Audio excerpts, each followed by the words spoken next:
So what we're gonna look at is our homework. Okay? And I wanna make sure that you're labeling everything correctly. So for each of the following scenarios, you will use a correctly labeled graph to show how the market for loanable funds is affected. Show in your graph the impact on equilibrium, the interest rate, and the quantity of loanable funds. And you will draw your graph in the space below of the question. So is that focused in more? So let's look at this. What is this axis? Interest. This is the interest rate.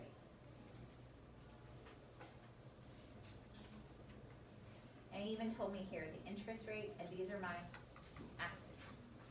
This one is, you could abbreviate it. This is quantity of loanable funds, you could be QLF. Okay. So what I would do first is I would put all of these at equilibrium, okay? Because you're gonna start off on equilibrium, so this is my supply of loanable funds. And this is my demand for loanable funds. And this is the equilibrium, and that's my current interest rate. Okay, and this is my current quantity.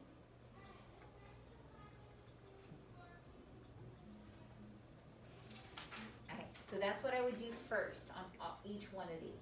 So now let's look at what it's saying.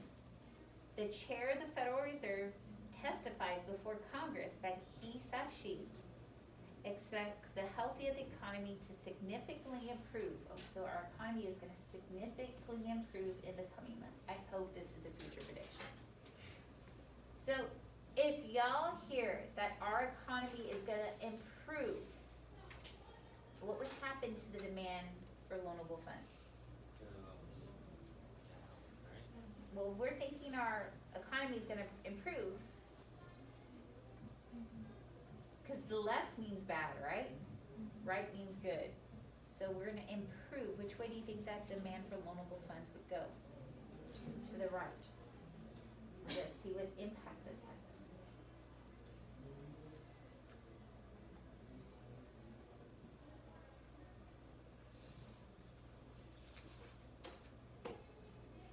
So my interest rate would go what?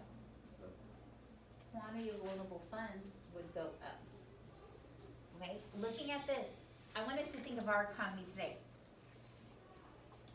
If Jerome Powell, who's the chair of the Federal Reserve, goes before Congress, he's saying, man, we're getting rid of COVID, and if we get rid of COVID, that means what's gonna happen to businesses? Businesses are gonna what? Open up, right? Start producing more. And if they're gonna produce more, are they gonna be demanding loans? Do they need money? Do businesses need money to open up? Yes. And so now they open up, right? They get their businesses started, right? Us as consumers, we get back into our jobs, right? Are we now thinking times are gonna get better? And if we're thinking times are gonna get better, are we gonna start taking out those loans? So the demand for loanable funds goes to the right. Does this one make sense? Let's try one more. Okay. Households fear, oh no, an imminent recession. And we start cutting back on discretionary purchases. So this is like the fun stuff. I'm not gonna go buy my M&Ms today. I'm gonna try to sell Grace back that pin I bought from her. So let's label stuff. What is this axis? Interest rate. What is this axis? Q, quantity of loanable funds. I'll wait for my curve, supply of loanable funds. This is my demand for loanable funds.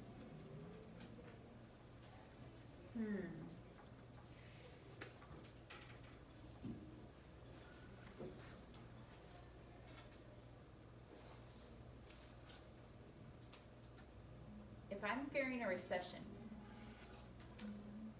February 2020, we knew COVID was coming, right? Do you think people wanted to plan and spend all their money? We went on spring break, y'all remember that? My husband was like, before we go to San Antonio, you better go buy everything we need. And I was like, I usually come back and do all that money. But he was like, you better.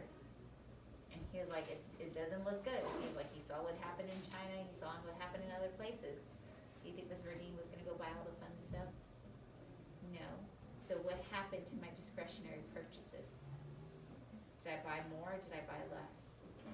I bought less, so my demand for loanable funds went which way? To the left.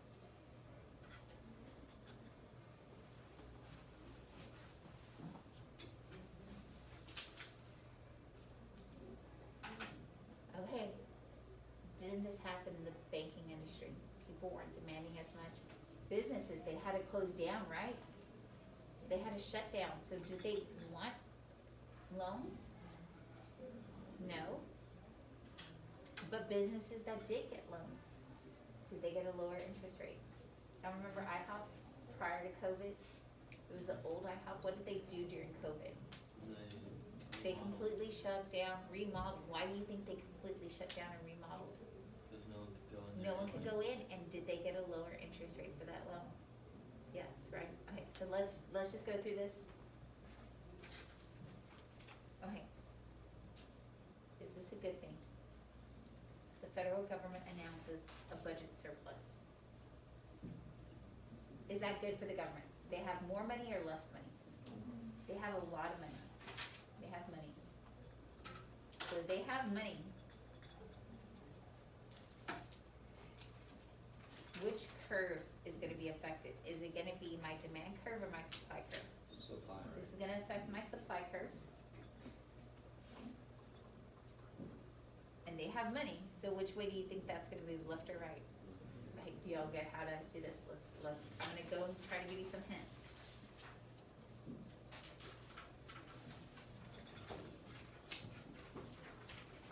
Okay, the flow of foreign financial capital into the American financial markets begins to decrease. So is there more money or less money? There's less money. So which curve is this gonna affect? Supply curve. So if there's less money, what does that tell you which way it shifts? Left. Let's look at the next one.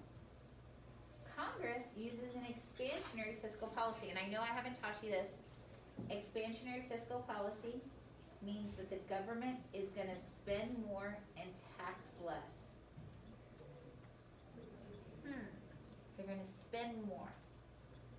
So is that gonna be my demand curve or my supply curve? If they're spending money. This is gonna be my demand curve. If they're spending, They don't have the money, so what do they need to do? Cause they're gonna spend more, so they have to do something with treasury bills, right? They have to sell them, right? They're selling treasury bills, wait. They're demanding money. Which way does my demand curve go for money? Well, they're demanding right. money, they wanna spend money, so goes to the right. it's gonna go to the right. Okay, now you should be able to do this, but do y'all get how to think them out? Okay, this is your homework, I've basically done half of it for you, just now to make sure you go label.